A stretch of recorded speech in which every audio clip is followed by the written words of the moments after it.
There's three crucial conversations couples need to have, but rarely do. Now, there can be more than these three, but these three in particular cover a pretty big umbrella of different types of conversations that can fall into any of these categories. And just to be clear, a crucial conversation is a conversation between one, two, or more people to where the outcome of it has an impact on the people in the equation.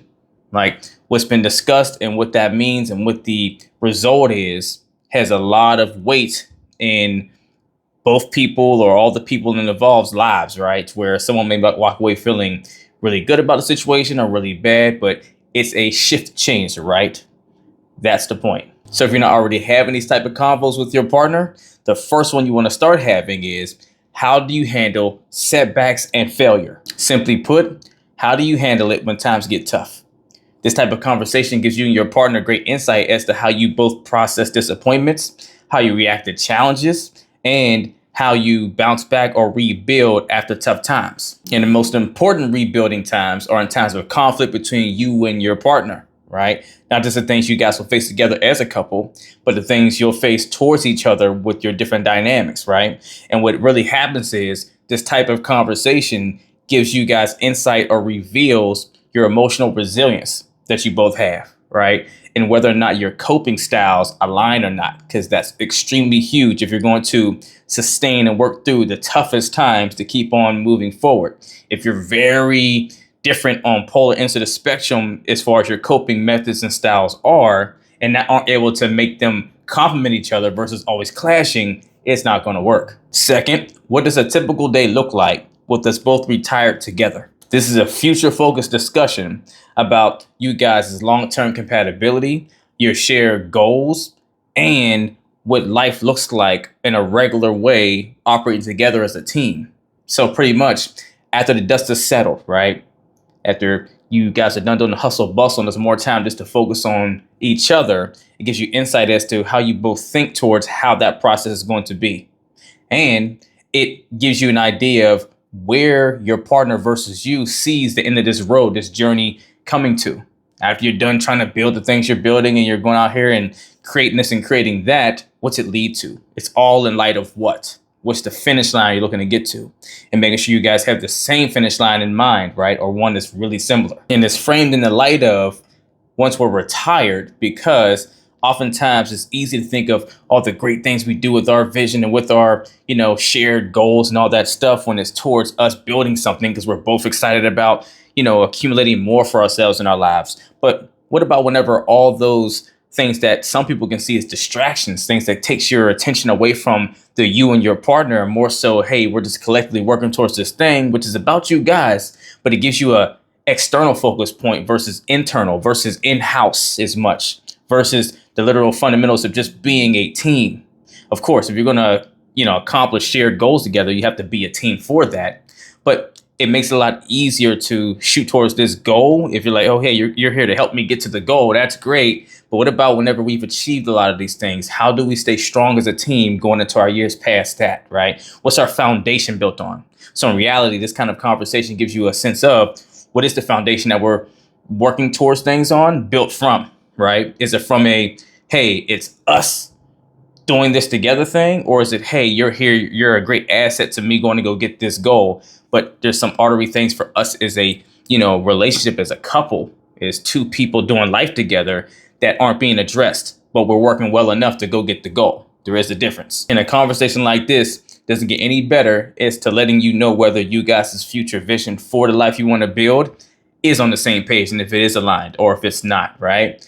That way you're setting up realistic expectations for the future. Now, I'm always stressing, hey, we trade expectation for appreciation in our relationships. And you should really only expect things out of you and expect your partner to be human and be flawed. But expectation does not have to trade off for not still having standards. So if you have certain standards of the way your life experience needs to go and the place you're looking to get to and the results you want to have, then a conversation about how your partner sees the future and where they see things ending up is huge to knowing whether it's going to line up with your standards of the life you're looking to live and the results you want to get. And third, what's your relationship with boredom? This is a great conversation that shows how you and your partner handles downtime, monotony, and the absence of excitement. And this is very telling to see whether you require external validation, constant stimulation, or if you're at home and at peace in your own simplicity. And all three of those are very huge, because if you or your partner both require external validation often, then this is a huge red flag of some self-acceptance, maybe self-love issues that needs to be addressed if you guys are going to work for the long haul. Otherwise, if it's one of you in that kind of a position, the other one's not, then you automatically start putting more of a strain on the other person that they can never fulfill this validation that you need, right? Or if you both are that way, then now it becomes a codependent type of relationship dynamic that's just not healthy for anyone always. And then you have the part where it goes, well, if you require constant stimulation, maybe your personality sets for the long haul don't work. If one of you loves to be out and about and doing stuff all the time, and the other person always wants to be at home, that's a compatibility disalignment right there, right? To where you guys can bump heads just as much as if one person is always content just being in their own space and they're at peace, and the other person's like ready to bounce off the walls. It's going to cause some friction, right? Unless you can find a way to bring a healthy balance to the middle. But it's important to have these kind of conversations to make sure you are in that same boat or on the same page, so that it doesn't become an issue down the road when you realize, wow, I feel like we're always on the go and I just want to sit down and stay still sometimes. Or I feel like we don't do anything and life's just so boring. A lot of life is spent in the in-between moments. A lot of our realities and the norm that we live in is from every small little moments and the little small details, the small habits, the small patterns that adds up to the big things, right? So a little secret piece in this kind of conversation also is telling as to what kind of track your partner's mentality's on. Are they someone that wants to grow in some of the more monotonous moments, find something to stimulate themselves towards their evolution?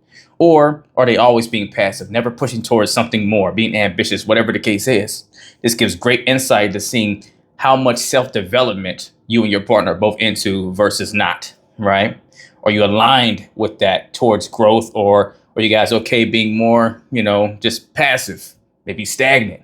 And if that doesn't work for you, stagnation, and you have your partner saying things like, I just like to always just chill, and I don't ever try to read a book, I don't ever try to pick up a hobby or build a new skill, this might be a flag to you that it may not make sense for the long haul. But maybe you come to find that you guys are locked in on the same frequencies, and you love to just sit out to the pasture together, sit on the porch and watch dogs on the prairie or something, whatever you like to do. You like it, I love it, but make sure they're aligned. If you need help weeding through these kind of conversations to make sure you and your partner are set up for a healthy foundation of a relationship that can last and stand the test of time, email or DM me the word coaching, and we'll get to work as long as you're truly ready to put the work in.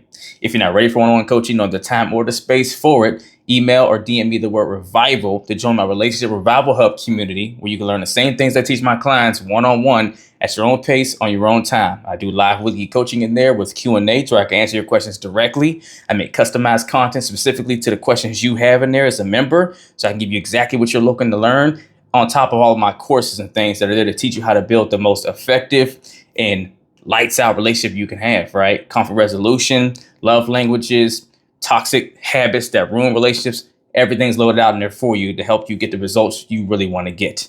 Either way, get in the race. Let's get it.